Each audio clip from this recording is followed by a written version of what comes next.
নমস্কার বন্ধুরা, service with Tania তোমাদের সকলকে স্বাগত জানাই। গত প্যান্টের ভিডিওগুলো তোমাদের কেমন লেগেছে জানিও অবশ্যই।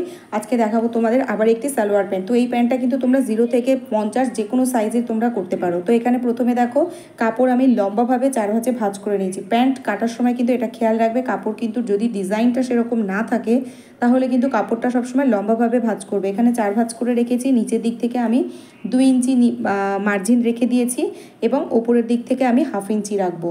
তারপরে মনে করুন যা ঝুল থাকবে 2 ইঞ্চিটা বাদ দিয়ে মনে করুন যা ঝুল থাকবে, ধরুন 38 ইঞ্চি ঝুল, তাহলে কিন্তু ওখান থেকে 38 ফিতে রেখে দেবেন। ফিতেটা মাপার পরে ওখান থেকে 6 ইঞ্চি বাদ দিয়ে দেবেন 1/2 ইঞ্চি মার্জিনের জন্য, তাহলে টোটালে 5.5 ইঞ্চি। যদি মনে করেন 7 ইঞ্চির কোমরপট্টি রাখবেন তাহলে কিন্তু ওখানে 6.5 ইঞ্চি নেবেন। বোঝা গেল? কোমরপট্টিটা কত ইঞ্চি নেবেন সেই মার্জিনটুকু শুধু ওপর থেকে বাদ দিয়ে দেবেন। তারপরে যা আসবে এভাবে সোজা দাগ দিয়ে নেবেন এবং এই ধারের কাপড়টা ঠিক যতটা থাকবে, কোনো হিসাব বোঝার দরকার নেই, এই ধারের কাপড়টা যতটা থাকবে তার হাফ করে দেবেন এবং মুহুরির সঙ্গে সেটাকে মিলিয়ে দেবেন। এবার এইভাবে সোজাভাবে না মিলিয়ে যদি এরকম করে একটু শেপটা দিয়ে নেন তাহলে পায়ের ওই জায়গাটা কিন্তু, নিচের জায়গাটা কিন্তু অতিরিক্ত ফোলা ভাবটা আর থাকবে না। যদি মনে করেন অতিরিক্ত ফোলা ভাবটা রাখতে পছন্দ করেন তাহলেই আপনারা রাখতে পারেন। তো এবার এখান থেকে হাইয়ের মাপটা নিয়ে নিচ্ছি আমি, যে এখান থেকে আমি 9 ইঞ্চিতে হাইয়ের মাপ নিয়ে নিলাম, হাইয়ের চওড়াটা দিলাম আমি 1.5 ইঞ্চি। তো এইভাবে শেপ দিয়ে নিলাম। তো ওই এক্সট্রা মাপটা যদি নেওয়া হয় তাহলে কিন্তু কুচিটা আরেকটু বেশি হয়। তো এটা হচ্ছে পুরো সালোয়ার প্যান্ট নয়, একটু সেমি মতো হবে, সেই জন্যই কিন্তু এইভাবে আমি মার্ক করব। তো নিচের দিকে দেখুন আমার মার্জিনের পরে যে এক্সট্রা এলোমেলো অসমান জায়গাটা ছিল সেটা ছেটে বাদ দিলাম এবং আমি এই জায়গাটাকেও এইভাবে এখান থেকে কেটে বাদ দিয়ে নিলাম। কোনো কিছু বোঝার দরকার নেই, জাস্ট লম্বাভাবে ভাঁজ করবেন। নিচের পায়ের ফোল্ডিংয়ের জন্য কতটুকু আপনারা নিতে চান, যদি মনে করেন 1 ইঞ্চি তাহলে 1.5 ইঞ্চি, যদি মনে করেন 2 ইঞ্চি তাহলে আড়াই ইঞ্চি, যদি মনে করেন 2.5 ইঞ্চি রাখবেন তাহলে 3 ইঞ্চি আপনাদের পছন্দ অনুযায়ী। তারপরে ঝুল নিয়ে নেবেন, টোটাল যেটা ঝুল আছে 2 ইঞ্চিটা বাদ দিয়ে তারপরে টোটাল ঝুলটা নেবেন। টোটাল ঝুলের থেকে আপনি কোমরপট্টি কতটা রাখতে চান সেটুকু বাদ দিয়ে দিন, তাহলেই কিন্তু কাটিং করা কমপ্লিট হয়ে যাবে। এবার ওই যে আমরা 6 ইঞ্চি বাদ দিয়ে নিয়েছিলাম কোমরপট্টির, এক্সট্রা যে বেঁচে যাওয়া কাপড়টা আছে সেখান থেকে আমরা এবার কোমরপট্টিটা নেব। এখানে আমি কাপড়টাকে ডবল ভাঁজে আবার ভাঁজ করে নিয়েছি। তো দেখুন আমি এটাকে খুলে নিচ্ছি। যদি আমি এইভাবে বহরভাবে যদি ভাঁজ করে নিই তাহলে কিন্তু আমার কাপড়টা টানাতেই বেরিয়ে আসবে, তাহলে আর কোনো 2 সাইড ছাড়া আর কোথাও জোড়া পড়বে না। তো এভাবে দেখুন আমার রেডি হবে কোমরপট্টিটা 6 ইঞ্চি। তার সঙ্গে আমি এক্সট্রা মার্জিন নেব, আচ্ছা সরি, এখানে আমি 6 ইঞ্চি নয় 7 ইঞ্চি মতন আমি কোমরপট্টি রেখেছিলাম, আমার এটা বলতে ভুল হয়ে গেছে। তো 7 ইঞ্চি কোমরপট্টি থাকবে, কোমরের নিচের অংশের সঙ্গে জোড়া লাগবে তার জন্য 1/2 ইঞ্চি মার্জিন, এবং আপনারা নেফা বলে বা যে কোমরের যে ঘেরা বা দড়ির জায়গাটা থাকে সেই জায়গাটার জন্য আর কত ইঞ্চি মুড়বেন। তো আমি 1/2 ইঞ্চি ভেতরে দেবো আর 1 ইঞ্চি বাইরে থাকবে, তো সরি 1.5 ইঞ্চি বাইরে থাকবে, 1 ইঞ্চি ভেতরে দেবো, তাহলে আমার ওপরের জন্য 2 ইঞ্চি, নিচের জন্য 1/2 ইঞ্চি, 2.5 ইঞ্চি টোটাল আমার থাকবে। তো 7-এর সঙ্গে 8, 9, 9.5 ইঞ্চি আমি এখানে কিন্তু নিয়ে নিচ্ছি। যদি মনে করেন আপনারা দড়ি ভরার জায়গাটা আরেকটু সরু করবেন কোনো অসুবিধা হবে না, তাহলে আপনি যদি আর 1/2 ইঞ্চি কমাতে চান 1/2 ইঞ্চি কমিয়ে দেবেন। এই মেজারমেন্টগুলো কিন্তু যার যার পছন্দ অনুযায়ী, কিন্তু কমানো বাড়ানোটা কিভাবে করা যায় আর ক্যালকুলেশনটা কিভাবে করা যায় আমি কিন্তু আপনাদের সেই সূত্রটার কথাই বললাম। আর কোমরপট্টির চওড়া কত নিয়েছি, যেহেতু কোমর আছে এখানে 42, তো 42-এর হাফ মানে হচ্ছে 21, 21-এর পরে আর 4 ইঞ্চি মার্জিন নিয়েছি। আর সামনে যে ফাঁকা রাখা দড়ি ভরার ফাঁকা রাখার জায়গাটা তার জন্য আমি আর 1/2 ইঞ্চি এক্সট্রা নিয়েছি। তো 4.5 ইঞ্চি, যদি খোলাতে বলেন তাহলে 42-এর সঙ্গে আর 9 যোগ করে নেবেন, যা হবে সেটাকে হাফ করে দিলেই কিন্তু আপনাদের কাপড়টা বেরিয়ে আসবে। তো দেখুন এবার আমি দেখাচ্ছি কিভাবে আমি ওই ফাঁকা জায়গাটাকে বের করছি। তো প্রথমে এইভাবে একটা সাইড জোড়া লাগিয়ে নিলাম, জোড়া 1 ইঞ্চি মতন মার্জিন নিলাম, কারণ ওই যে 1/2 ইঞ্চি নিয়েছিলাম ওটা তো দুপাটেই ছিল সেই জন্য, এবং অলরেডি তো আমার এখানে 8 ইঞ্চি লুজিং দেয়াই আছে। তো 1 ইঞ্চি এখানে আমি জুড়িয়ে নিয়েছিলাম, তারপরে আমি 1/2 ইঞ্চি সেলাই করে আবার 1/2 ইঞ্চি সেলাই থেকে গ্যাপ দিয়ে তারপরে আমি আবার টানা সেলাইটা করেছিলাম এবং এইভাবে দুপাশে আমি সেলাই করে দিলাম। তো 2 সাইডটা যখন কাঁচা থাকবে তখন মুড়বেন, আমার যেহেতু এই 2 সাইডটা পার ছিল সেজন্য আমি আর ওটাকে মুড়িনি। এবার দেখুন আমি এখানে 1 ইঞ্চি রেডি রাখছি আর 1/2 ইঞ্চি ভেতরে দিচ্ছি, তো আমার তাহলে 1.5 ইঞ্চিটা এখানে কভার হয়ে যাচ্ছে।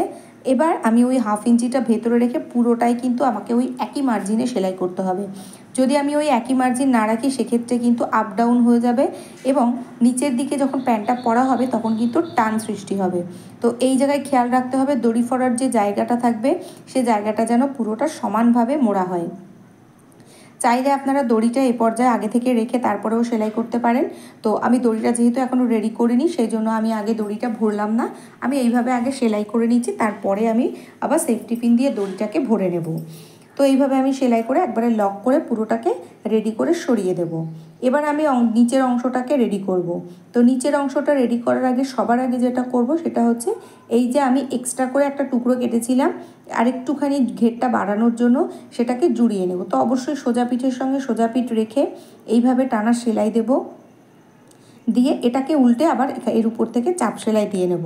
তো এইভাবে দেখুন উল্টে সেলাইটাকে কিন্তু ছোট যে অংশটা জোড়া হচ্ছে তার দিকে মুখ করে তার উপর থেকে চাপ সেলাই দিলাম এবং তার পরের যে সেলাইটা আবার সোজা দিকের সঙ্গে সোজা দিক মুখ রেখে, কিচ্ছু ভাবতে হবে না কিভাবে করব কিভাবে না করব, কিচ্ছু ভাবতে হবে না।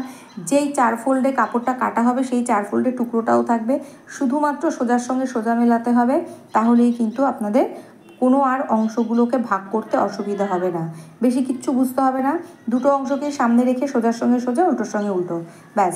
এবার আমি এইভাবে একটা পেস্টিং পট্টি নিয়ে নিয়েছি। আপনারা চাইলে কিন্তু বক্রম যেগুলো মিটার হিসাবে কিনতে পাওয়া যায় সেটার থেকেও 1 ইঞ্চি 1.5 ইঞ্চি মাপ করে নিয়ে কেটে নিতে পারতেন।